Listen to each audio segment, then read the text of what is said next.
Victoria Valley lived up to its reputation. The Stokes crew, brother and sister, they had a role, and of course they're the children of the famous Brian Stokes. Oh, this corner just up there just came a bit fast. Yeah, just hit the bank behind me and spun round and then landed on my side on the road. The rest is sort of, as you can see, not very good. And they weren't the only ones to roll. Also our Swedish visitors in the lovely Porsche 911, Anders Johnson. I was coming a little bit too fast over that little crash there. As Kankanen said, speed was okay, corner was a little bit too tight. So there was no chance, absolutely no chance at all. Car 23 didn't have a roll. Jim and Andrew Vors, they had an off-road excursion and took out some fence. I lost it coming down the hill. We were having a bit of problems with pad knock-off and came down the hill and got rather sideways coming over there, and the car stepped out off the road, and it looks like a rock's come up and taken out the back brake lines, and suddenly I had no brakes. At the pointy end of the historic field, Brian Stokes was late to the last stage. He had a fuel pump problem. Also in the last stage, we had Shane Merlin having to stop in the stage, losing time with a puncture. We ended up getting a puncture in that last one, Paul, so it's now throwing us back down to something like 15th, I think, tomorrow. Oh, it may not be too bad, but we're something like 6 odd minutes down on Tyso, so it's a lot of ground to make up. But hey, we'll be trying. Long way to go. That meant that Simon Tyso ended the day at the top of the leaderboard in historic. Trying to keep the pace.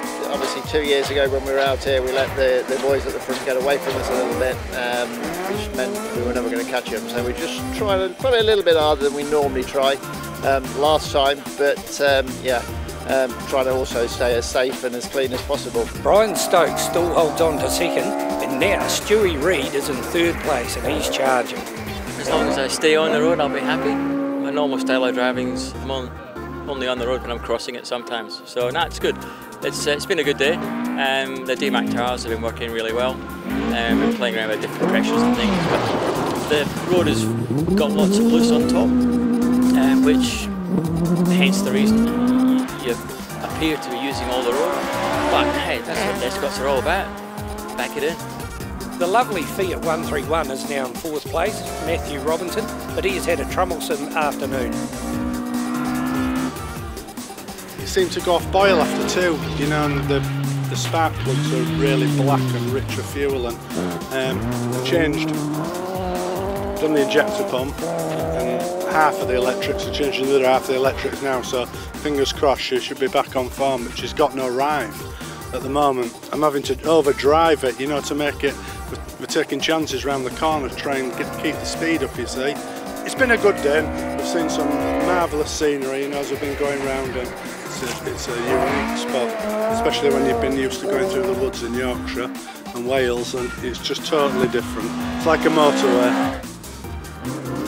Doing really well is KC and Marianne from Australia. They're in 5th place. And up to 6th is Vince Bristow, our defending champ. And day 1 has been a great day for our visitors from Wales, Miriam Evans, and he's a first-time competitor. Tricky to get used to the surface, because obviously the surface in Wales is totally different. It's a little bit difficult to get used to it because it's quite sandy and pebbly, but the roads here are just amazing. I've been told that they were good, but I didn't think they were this good, you know, the way you go over the brows and the crests and things, and it's just unbelievable.